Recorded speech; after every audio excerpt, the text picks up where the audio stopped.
ರಸಗೊಬ್ಬರಗಳ ಬೆಲೆ ಕೂಡಲೇ ಏರಿಕೆ ಮಾಡಲೇಬೇಕು. ಕರ್ನಾಟಕ ಪ್ರಾಂತ ರೈತ ಸಂಘದ ಹೋರಾಟ ಯಶಸ್ವಿಯಾಗಲಿ.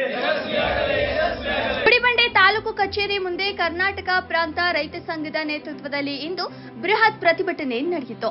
ಕೇಂದ್ರ ಮತ್ತು ರಾಜ್ಯ ಸರ್ಕಾರದ ರೈತ ವಿರೋಧಿ ಧೋರಣೆಗಳನ್ನು ಖಂಡಿಸಿ ಅನ್ನದಾತರು ರಸ್ತೆಗಿಳಿದಿದ್ದಾರೆ. ದಿನನಿತ್ಯದ ವಸ್ತುಗಳ ಬೆಲೆ ಏರಿಕೆ, ವಿದ್ಯುತ್ ಖಾಸಗೀಕರಣ ಮತ್ತು ಕೃಷಿ ಬೆಲೆಗಳ ಕುರಿತಂತೆ ರೈತರು ಸರ್ಕಾರಕ್ಕೆ ನೇರ ಎಚ್ಚರಿಕೆ ನೀಡಿದ್ದಾರೆ. ರೈತರಿಗೆ ಸಹಾಯಧನದಲ್ಲಿ ನೀಡಬೇಕು.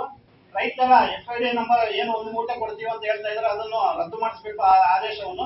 ಮತ್ತೆ ಕೂಡಲೇ ಈಗ ಏನು ಒಂದು ಇದೇ ತಿಂಗಳು 4 ಸಲ ಬೆಲೆ ಗ್ಯಾಸ್ ಬೆಲೆಯನ್ನು ಏರಿಕೆ ಮಾಡಿರುವುದನ್ನು ಕೂಡಲೇ ರದ್ದು ಮಾಡಬೇಕಂತ ನಾವು ಈ ಮೂಲಕ ಕರ್ನಾಟಕ ಪ್ರಾಂತ ರೈತ ಸಂಘದ ಮೂಲಕ ನಾವು ಒತ್ತಾಯ ಮಾಡ್ತೇವೆ. ಇದು ಯಾವೊಬ್ಬ ರೈತನ ಸಂಕಷ್ಟವಲ್ಲ, ಸಮಸ್ತ ರೈತ ಕುಲದ ಕೂಗು.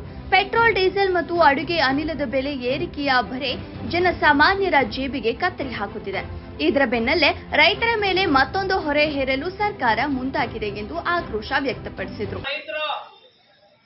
ಬೆಳಿಬೇಕಾದ್ರೆ ರಸಗೊಬ್ಬರಗಳನ್ನ ಇವತ್ತು ಬೆಲೆ ಏರಿಕೆ ಮಾಡ್ತಾ ಇದ್ದಾರೆ. ನಮ್ಮ ಚೇರ್ಮನ್ ಹೇಳಿದ್ರು, ಇಡೀ ಮೊದಲೇ ಆಧಾರ್ ಕಾರ್ಡ್ ಕೊಟ್ಬಿಟ್ಟು ನಮ್ಗೆ ಇಷ್ಟು ರಸಗೊಬ್ಬರ ಬೇಕು ಅಂತ ಹೇಳ್ಬಿಟ್ಟು ನಾವು ಬುಕ್ ಮಾಡಿದ್ರೆ ಮಾತ್ರ ನಮ್ಗೆ ರಸಗೊಬ್ಬರ ಕೊಡ್ತಾರೆ ಅಂತ ಹೇಳ್ಬಿಟ್ಟು ಇವತ್ತು ಏನ್ ಇದ್ ಮಾಡ್ತಾ ಇದ್ದೀರಿ. ಆದ್ರೆ ರೈತರ ವಿರೋಧಿ ನೀವು ಅನ್ಸಕ್ತಾ ಇರೋಂತ ಕೇಂದ್ರ ಸರ್ಕಾರ, ಮತ್ತೊಂದು ಕಡೆ ಯಾರು ನಿಮ್ಮ ವಿರೋಧವಾಗಿ ಮಾತಾಡ್ತಾರೆ ಅಂತ ಪಕ್ಷದ ನಾಯಕರ ಮೇಲೆ ಇವತ್ತು ಕೇರಳದ ಪಿಣರಾಯಿ ವಿಜಯನ್ ಮೇಲೆ ಇವತ್ತು ಐಡಿಯನ್ನು ಹಿಡ್ಕೊಂಡು ನೀವು ದಾಳಿ ಮಾಡಿಸಿ ಏನು ಮಾಡಕ್ಕಾಗಿಲ್ಲ ಇವತ್ತು ಕೇಂದ್ರ ಸರ್ಕಾರ. ಆದ್ರೆ ನೀವು ನರೇಂದ್ರ ಮೋದಿ ಅವರೇ ನಿಮ್ಗೆ ಹೇಳ್ತಾ ಇದೀವಿ, ಇವತ್ತು ಇಡೀ ಯಾರಾಗಲಿ ನಮ್ಮ CPM ಪಕ್ಷದ ಕೇರಳದ ಮಾಜಿ ಮುಖ್ಯಮಂತ್ರಿ ಆದಂತ ಪಿಣರಾಯಿ ವಿಜಯನ್ ಅವರ ಮನೆ ಮೇಲೆ ನೀವು ದಾಳಿ ಮಾಡಿದ್ರಿ. ಈ ಸಂದರ್ಭದಲ್ಲಿ KPRSನ ಕಾರ್ಯಕ್ರಮದಲ್ಲಿ ಕರ್ನಾಟಕ ಪ್ರಾಂತ ರೈತ ಸಂಘದ ಜಿಲ್ಲಾ ಅಧ್ಯಕ್ಷರಾದ ಜಯರಾಮರೆಡ್ಡಿ, ತಾಲೂಕು ಕಾರ್ಯದರ್ಶಿಗಳಾದ ಶ್ರೀನಿವಾಸ್ M, ತಾಲೂಕು ಸಮಿತಿ ಸದಸ್ಯರಾದ ರಾಜಪ್ಪ, ಪುರುಷೋತ್ತಮ್, DYFI ಮುಖಂಡರಾದ ಸೋಮಶೇಖರ್, ಕಾರ್ಯಕರ್ತರು ಭಾಗವಹಿಸಿದ್ರು. ವರದಿ ಮೊಹಮ್ಮದ್ ನಾಸಿರ್, ಗುಡಿಬಂಡೆ. ವಿದ್ಯಾರ್ಥಿಗಳಾಗಬಹುದು ಮತ್ತು ಬಡಜನರಾಗಿದ್ದು, ಈ ದಿನ ಬಡಜನರು ಮತ್ತು ರೈತರು ಏನು ಉಪಯೋಗಿಸಿದಂತ ವಸ್ತುಗಳ ಬೆಲೆ ಗಗನ, ಪೆಟ್ರೋಲು ಡೀಸೆಲ್ ಬೆಲೆ ಏರಿಕೆ ಮತ್ತು ರಸಗೊಬ್ಬರಗಳ ಬೆಲೆ ವಿಪರೀತವಾಗಿ ಏರಿಕೆ. ಆ ಏರಿಕೆ ಆದಂತ ಸಂದರ್ಭದ ಒಂದು ಪರಿಣಾಮ, ಅದರ ನೇರ ಪರಿಣಾಮ ಮತ್ತು ರೈತರ ಮೇಲೆ ಬೀಳಿದೆ. ಇವತ್ತು ಕೂಡ ಗ್ಯಾಸ್ ಸಿಲಿಂಡರ್ ಏನು ವಾಣಿಜ್ಯ ಗ್ಯಾಸ್ ಸಿಲಿಂಡರ್ 42 ರೂಪಾಯಿ ಈ ದಿನ 1ನೇ ತಾರೀಕು. ಅದರ ಪರಿಣಾಮ ಏನಾಗುತ್ತೆ, ಹೋಟೆಲ್ಗಳು ಮತ್ತೆ ಏನು ಮಾರುಕಟ್ಟೆಗಳಲ್ಲಿ ಹೋಗುವಂತ ರೈತರು ಇವ್ರ ಮೇಲೆ ಪರಿಣಾಮ ಬೀರುತ್ತೆ. ಯಾಕಂದ್ರೆ ವಾಣಿಜ್ಯ ಏನಿರ್ಬೋದು ಇವೆಲ್ಲ ಕೂಡ ದರ ಹೆಚ್ಚಾಗಿ ಏನು ರೋಗದಗೆ ಸ್ಥಿತಿಗೆ ನಮ್ಮ ರೈತರು ಬರುವಂತ ಸ್ಥಿತಿ ಆಗ್ತಾ ಇದೆ. ಅದೇ ರೀತಿಯಲ್ಲಿ ಈ ದಿನ ಇನ್ನೊಂದು ನಮ್ಮ ರೈತರಿಗೆ ಗಂಡಾಂತರ ಪರಿಸ್ಥಿತಿ ಎದುರಾಗುವಂತ ಪರಿಸ್ಥಿತಿ ಎದುರಾಗ್ತದೆ. ಯಾಕಂದ್ರೆ ಇಡೀ ನಮ್ಮ ಈ ಕರ್ನಾಟಕದಲ್ಲಿ ಸುಮಾರು ಎಲ್ಲರೂ ಕೂಡ ಹಳ್ಳಿಗಳಲ್ಲಿ ಬೋರ್ವೆಲ್ಗಳ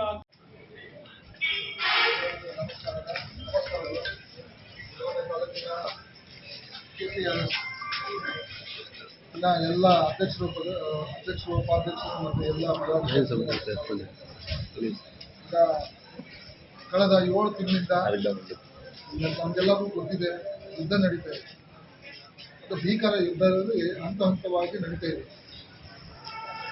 ಅದರ ಆದೇಶ ಇಡೀ ಪ್ರಪಂಚವನ್ನು ಒಳಗೊಂಡಿರುತ್ತೆ.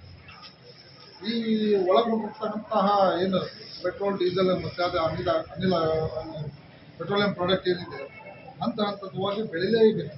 ಅದು ಹೋಗುತ್ತೆ ರೈಸ್. ಯಾಕಂದರೆ ಯಾವಾಗ ಅಲ್ಲಿ ಇಕ್ಕಟ್ಟಾಗಿದೆ, ಬರ್ಲಿಕ್ಕೆ ಆಗ್ತಾ ಇಲ್ಲ. ರಷ್ಯಾದಿಂದ ನಾವು ಆಮದು ಮಾಡ್ಕೊಳ್ತಾ ಇದ್ದೀವಿ. ಸೊ ಹಾಗಾಗಿ ಈಗ ಪಾಲಿಸೀಸ್ ಬಗ್ಗೆ ಗೌರ್ಮೆಂಟ್ ಯಾವುದೇ ಕೇಂದ್ರ ಸರ್ಕಾರ ಆಗ್ತದೆ, ರಾಜ್ಯ ಸರ್ಕಾರ ಆಗ್ತದೆ, ಪಾಲಿಸೀಸ್ ಬಗ್ಗೆ ನಾವು ಮಾತಾಡೋದಿಲ್ಲ. ಆದರೂ ಸಹ ತಾವು FID ಅಂತ ಹೇಳೋಲ್ಲ, ಆ FID ನಮ್ಗೆ ಬರುತ್ತೆ. ಅಗ್ರಿಕಲ್ಚರ್, ಸಿರಿಕಲ್ಚರ್ ನಮಗೂ ಬರುತ್ತೆ. ಭೌತಿಕ ಖಾತೆ ಮಾಡ್ತೀವಿ. ಭೌತಿಕ ಖಾತೆಯನ್ನು ಮಾಡಿದ್ದೀವಿ. ಇದು ಒಂದು ಮಾತ್ರ IHR ಮತ್ತು FID ಅದನ್ನು ಪ್ರಕ್ರಿಯೆ ಮಾಡಬೇಕಾಗುತ್ತೆ. ಈಗ ಬರೋ ವಾರ ನಾವು ಈಗಾಗಲೇ ಪ್ರಕ್ರಿಯೆಗಳು ಇದೆ, ಆದರೂ ಸಹ ಇನ್ನೂ ಸ್ವಲ್ಪ ಮಾಡಬೇಕಾಗುತ್ತೆ. ದಯವಿಟ್ಟು ತಾವೆಲ್ಲ ರೈತರು ಭೌತಿಕ ಖಾತೆ